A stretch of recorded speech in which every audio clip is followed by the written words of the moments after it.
तर आज आम्ही चाललोय श्री क्षेत्र औदुंबर येथे. नमस्कार, मी दिव्यानी. तर आज आम्ही जाणार होतो श्री क्षेत्र औदुंबर येथे. माझी खूप दिवसांची इच्छा होती, माझं चॅनल मॉनिटाईज झाल्यावर आपण औदुंबरला जाऊ, असं मी आहोंना म्हटलं होतं. तर आज आहोंनी माझी इच्छा पूर्ण केली. आज आम्ही फायनली जाण्यासाठी आवरलो. संध्याकाळचंच निघतोय, कारण दिवसभर खूप ऊन पडत आहे. ऊन खूप आहे, त्यामुळे आपली काळजी घेणे गरजेचं आहे. बाहेर पडताना डोक्याला टोपी, स्कार्फ दुपारी नक्की घाला. पाण्याची सोबत एक बाटली ठेवा, कारण उन्हामुळे चक्कर येण्याचे प्रमाण खूप वाढले आहे. तर मी, आहो आणि बब्या निघालो. जाताना आम्ही घेतलं मँगो ज्यूस. आम्ही निघालो तेव्हा साधारण 5:15 वाजले होते. जाताना आम्ही निघालो माधवनगर मार्गे. बघा, थोडंसं लांब चाललं की ही हिरवळ मनाला अगदी शांतता देऊन जाते. कोणत्याही मोठ्या गाडीच्या प्रवासाऐवजी मला टू व्हीलरचा प्रवास खूप आवडतो. कसं असतं ना, लग्नाअगोदर मुलीच्या खूप इच्छा असतात. त्यांना ती इच्छा आई-वडिलांकडून काही पूर्ण करता नाही आली, की ती स्वप्ने ती सासरी आल्यावर आपला नवरा आपल्यासाठी नक्कीच पूर्ण करेल, अशी आशा असते. ज्या इच्छा लहानपणी वाटायच्या, त्या मोठे झाल्यावर राहत नाहीत आणि मोठे झाल्यावर आई-वडील म्हणतात, लग्न झाल्यावर पूर्ण होतील. पण त्या इच्छा मनातच कधी मरून जातात, कळतही नाही. जोडीदार मन जपणारा असेल, तर कदाचित आपण बघितलेली स्वप्ने तो सत्यात उतरवण्याचा प्रयत्न करतो. आणि परत बघू असं म्हणणारा जर असला, तर त्या स्वप्नांचा कधी चुरा होऊन गेलेला असतो ते कळतही नाही. असो, बाईच्या जीवनात तिने अपेक्षाच ठेवू नये. अपेक्षा नसतील तर इच्छाही नाहीत आणि इच्छा नसतील तर दुःखही नाही. ना ती गोष्टी मिळवण्याचा ना हरवण्याची भीती. त्यामुळे तुम्ही स्वतः जी गोष्ट करू शकाल तेव्हा अपेक्षा स्वतःकडून ठेवा. म्हणजे ती गोष्ट मिळवण्यासाठी तुम्ही खूप सारे प्रयत्नही कराल. 5:30 वाजले होते तरी सूर्य अजून मावळला नव्हता. आम्ही पोहोचलो नांद्रे येथे. आहोंना रस्ता माहिती आहे, पण रोज नवीन घरे, नवीन रस्ते, यामुळे मॅप लावला की रस्ता बरोबर आहे की नाही, चुकला हे विचारावे लागत नाही. बघा, हे असं दृश्य आपण लहान असताना निसर्गचित्र काढायचो. अगदी तसं दिसतंय ना. नारळाची झाडे, मावळता सूर्य, रस्ता. आज निसर्गचित्र सत्यात उतरण्यासारखं वाटलं. थोडं पुढं गेल्यावर दिसली ही पिवळ्या आणि केसरी रंगाची झेंडूची सुंदर अशी शेती.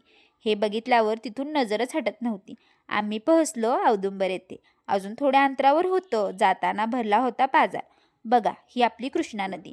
आता फायनली थोडीशीच वाट आणि आपण पोहोचणार श्री क्षेत्र औदुंबर येथे.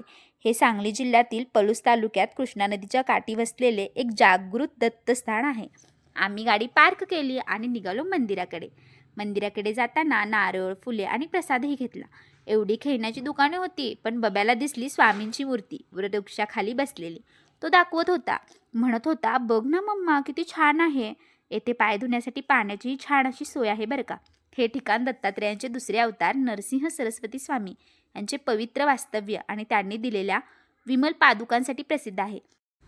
हे ठिकाण येथे खूप सारे औदुंबरचे वृक्ष आहेत, त्यामुळे पवित्र मानले जाते. येथे येणाऱ्या प्रत्येक भक्ताला शांतता आणि पॉझिटिव्ह एनर्जीची जाणीव होते. येथे नरसिंह स्वामींनी 4 महिने वास्तव्य केले. येथे 7-8 या वेळेत पादुकांचा रुद्राभिषेक आणि नंतर महापूजा होते. तर आम्ही दर्शन घेऊन थोडा वेळ नदीकाठी शांततेतली एनर्जी घेऊ म्हणून खाली जाणारच होतो. तेवढ्यात दत्तगुरूंच्या या वाहनांनी आमची वाट अडवली. मग काय, बब्याने त्यालाही पेढा भरवला. मग आम्ही नदीमध्ये स्वच्छ हातपाय धुवून थोडा वेळ तेथेच बसलो. कोणत्याही मंदिराच्या प्रांगणात थोडा वेळ जरी बसलं तरी त्या वेळेपुरतं का होईना, पण निगेटिव्ह विचार मनाला स्पर्शही करत नाहीत. उन्हाळ्यामुळे मुले पोहण्याचा आनंद घेत होती. आणि इथे तुम्हाला जे कंपाऊंड नदीमध्ये दिसते आहे ना, ते मगरीपासून सुरक्षिततेसाठी आहे. तर थोडा वेळ थांबून आम्ही निघालो परतीच्या प्रवासासाठी. जाताना मंदिराच्या बाहेर ही माकडे आम्हाला झाडावर झोपाळा खेळताना दिसली आणि ते बघून बब्याला तर खूपच मजा वाटत होती. जाताना होता सूर्य आणि येताना होते चांदू मामा, असं काही बब्या म्हणत होता.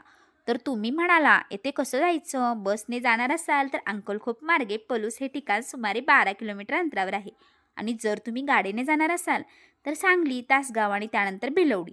आणि त्यानंतर जर तुम्ही मॅप लावला तर तुम्हाला लगेचच मंदिर दिसेल. तर आजचा व्लॉग कसा वाटला ते नक्की कमेंट करा. आणि असेच व्लॉग जर तुम्हाला बघायला आवडत असतील तर दिव्यानी सूर्यवंशी चॅनलला सबस्क्राईब करायला विसरू नका. भेटू पुढच्या व्लॉगमध्ये.